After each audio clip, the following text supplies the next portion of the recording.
Son las 7 de la mañana, 19 minutos, y a esta hora estamos en comunicación con el doctor William Rojas. Él es endocrinólogo de la Fundación Universitaria de Ciencias de la Salud, a propósito del marco de lo que es la diabetes en el Día Mundial de la Diabetes, una información que interesa a más de 347 millones de personas a nivel mundial. Doctor William, buenos días. Buenos días. Iniciemos, doctor William, hablando de qué es la diabetes.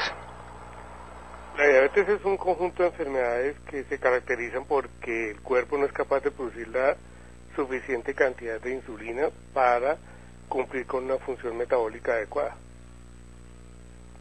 ¿Cuáles son los tipos de diabetes? ¿Cuántos hay? ¿Cómo uno los puede diferenciar? Sí, la definición que te acabo de dar es más o menos como muy genérica. Hay dos formas grandes de diabetes, que es la diabetes tipo 1, que es generalmente la diabetes de los niños, que el cuerpo por un problema de anticuerpos, de inmunidad, destruye las células del páncreas que producen la insulina. Y la otra es la diabetes del adulto, que es la, digamos que por decirlo así, del adulto, que es la más frecuente. Usualmente es como el 80% de los diabéticos son diabéticos tipo 2, y eso se caracteriza porque el cuerpo, aunque produce insulina, esa insulina no es capaz de funcionar adecuadamente, generalmente porque se asocia con obesidad, y una característica de la obesidad que se llama resistencia a la insulina. Doctor William, ¿y el tipo 3, la diabetes gestacional, no es tan común o qué pasa con este tipo de diabetes?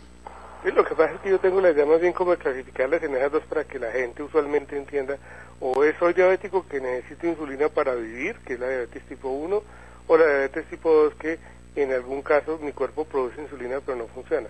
La diabetes gestacional es una forma de diabetes tipo 2, por decirlo así, en que el cuerpo de la mujer durante el embarazo tiene una situación extra de resistencia a la insulina por la situación del embarazo, y si metabólicamente ya tiene una falla, pues desencadena la diabetes.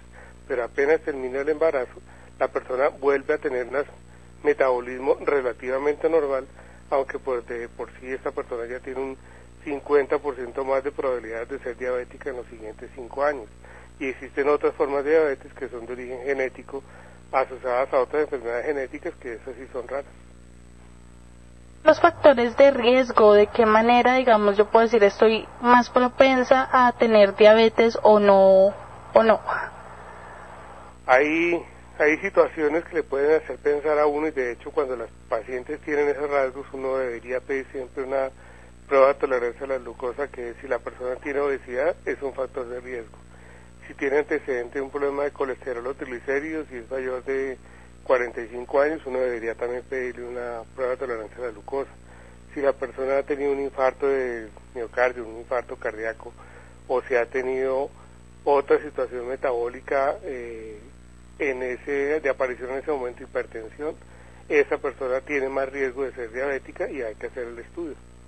Y la otra es si la persona tiene antecedentes de familiares diabéticos tipo 2, también tiene más riesgo de ser diabética. 7 de la mañana, 22 minutos, estamos en diálogo con el doctor William Rojas, endocrinólogo de la Fundación Universitaria de Ciencias de la Salud. Lo voy a invitar, doctor William, para que escuchemos un testimonio que resaltó ayer el diario El Espectador en su versión virtual, quien hizo un completo análisis de lo que ha sido este Día Mundial de la Diabetes. Estamos hablando de Diego Franco, que fue diagnosticado con diabetes a sus 14 años. Hoy, a sus 52 años, ha tenido que pasar por 4 infartos, una cirugía de corazón abierto, sumado a un trasplante de riñón fallido, y actualmente debe ir a diálisis cerca de 3 veces a la semana. Por ejemplo, yo me comía 2 arepas de huevo, una Fanta de durazno 2 litros, un roscón, esas son unas 11 mías. Un almuerzo era, por ejemplo, almorzaba en la casa y después iba a almorzar a un restaurante. Y más tarde me comía un bocadillo, me comía 2 empanadas y 3 gaseosas. Y por la noche, antes de acostarme, compraba una Coca-Cola litro y me la ponía al lado de la cama, pues porque la Coca-Cola litro me da mucha sed en la noche. Entonces me tomaba una Coca-Cola litro en la noche. Cometí el error de todos los diabéticos. Dije, de algo se debe morir uno. Y como era un muchacho, y realmente en la Asociación de Diabéticos no me explicaron bien mi enfermedad, sí, no fueron muy acuciosos, o sea, no tuvieron como una cuestión de impacto. Siempre le dicen a uno, mire, cuídese que más tarde, cuando tenga 50 años, lo único que el doctor Asner de la Asociación de Diabéticos me dijo, si usted no se cuida, no llega a los 50 años. ¿Sí? Yo tengo 52 años, pero pues en el estado en que estoy bastante deteriorado. Pero yo nunca me cuidé, siempre fui obeso, abusé de la comida, y uno es lo que come. Si hubiera comido ensaladitas, si hubiera comido otras cosas, hubiera sido mejor. 7 de la mañana, 25 minutos. ¿Qué le parece este testimonio, doctor William? No, es terrible porque definitivamente sí, es la historia de todos los diabéticos. Un diabético no entiende qué es lo que uno le está diciendo, así uno se gaste el tiempo que se gaste en explicarles qué es, hasta que el paciente no empieza a sufrir las complicaciones. Yo tengo en la consulta particular mía muchos pacientes diabéticos que los empiezo viendo con un peso, con sobrepeso, les explico que el problema de la diabetes es por sobrepeso, que tienen que hacer cambio, porque ni siquiera les explico que hay que hacer dieta, sino tienen que cambiar sus hábitos de alimentación. Y prácticamente me llegan llorando a los 2, 3 años que están aguantando hambre, se han aumentado 15 kilos aguantando hambre y obviamente su diabetes mal controlada, y finalmente cuando uno empieza a investigar el entorno familiar, siempre los familiares dicen, no, pues el paciente se levanta a las 3 de la mañana y escarba en la nevera todo lo que puede a escondidas, porque quiere comer. Sin embargo, en la consulta le dicen a uno, aguanto hambre. Doctor, una pregunta, ¿cuáles son como las complicaciones que generalmente ocasiona esta enfermedad?